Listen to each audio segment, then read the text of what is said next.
Why didn't Schultz, Mendelsohn, and Melendez make any more movies after Bon Voyage, Charlie Brown? According to Lee Mendelsohn, they simply couldn't think of an idea for one. So for 35 years, there were only 4 movies. Then in 2015 came the Peanuts movie. There's a new kid to move into the neighborhood. Charlie Brown is excited, for this new kid doesn't know about his various failures. It's a way to start with a clean slate. Who is this new kid? It's none other than the little red-haired girl. Charlie Brown is immediately smitten by her. He wants to go up and talk to her, but his shyness won't allow it. He's afraid she will only see him as a loser. The kids have to take a yearly standardized test. It's during this test that the little red-haired girl's pencil falls off her desk and ends up in Charlie Brown's possession.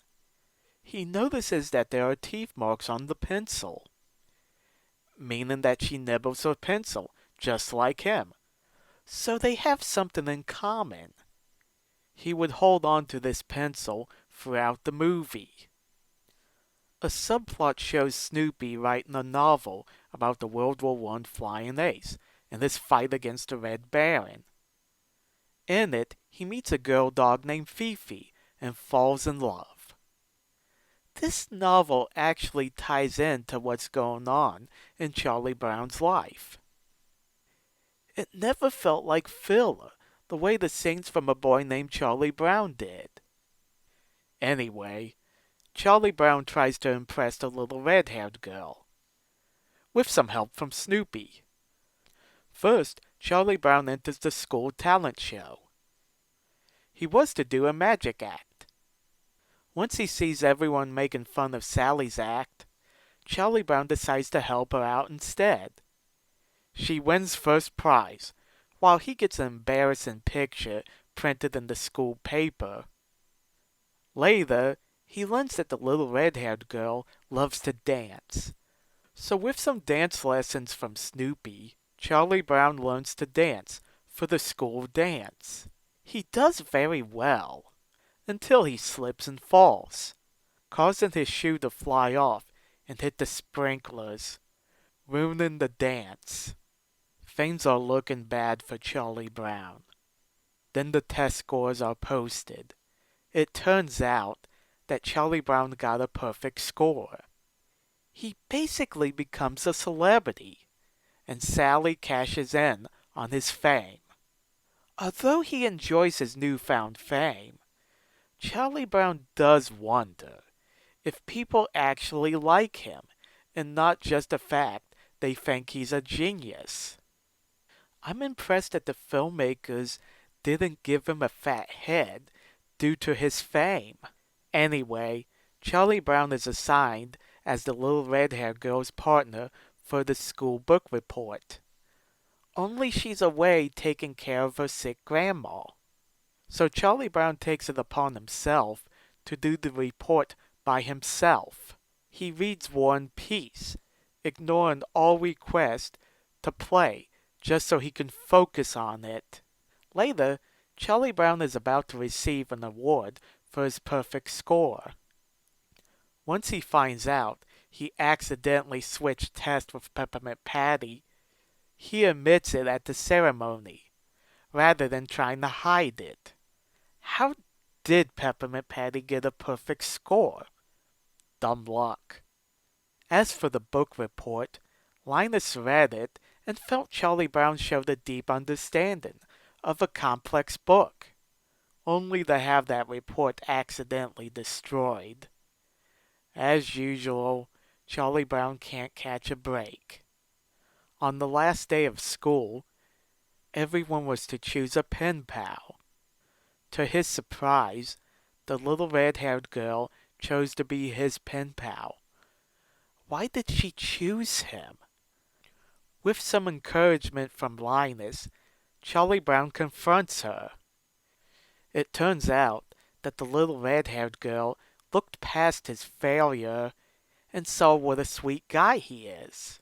He helped out his sister at the talent show. He helped Marcy at the dance. He confessed a mistake at the ceremony. And he did the book report by himself. Before she leaves for camp, Charlie Brown gives the little red-haired girl back her pencil. Things are now looking up. The Peanuts movie was the first movie I saw in theaters since Toy Story 3, and it blew me away.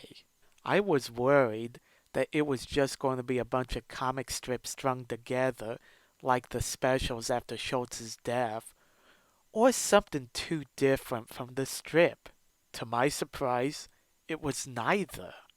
The Peanuts movie respects the legacy of Charles Schultz while telling a new story with his characters. Nothing felt like it didn't belong. Some might have issue with showing the little red-haired girl, but Schultz had done that in It's Your First Kiss, Charlie Brown. While Schultz never drew her in the strip, he did show her in silhouette. Her design in the movie was based on that silhouette. I love how she actually talks to Charlie Brown and acknowledges he's a sweet guy. I also love how the movie uses old recordings of Bill Melendez for Snoopy and Woodstock. Noah Schnapp, who voices Charlie Brown, would later play Will Byers on Stranger Things. I don't know what to make of that. There are many references to the old specials. It was pretty fun trying to spot them all. The movie was written by Schultz's son Craig and his grandson Brian. It also features his great-grandson, Micah Ravelli, as the voice of the little kid.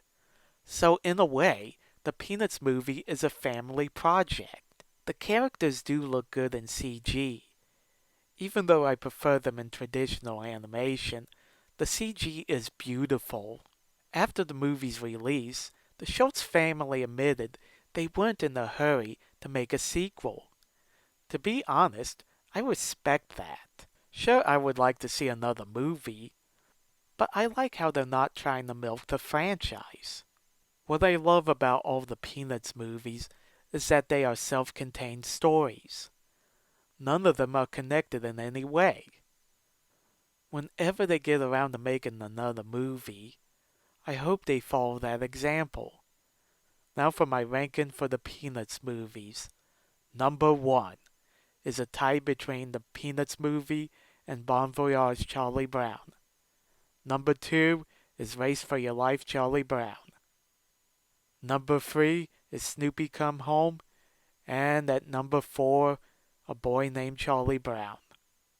Thanks for watching. Let me know in the comment section what you guys think. And don't forget to like and subscribe. See you later.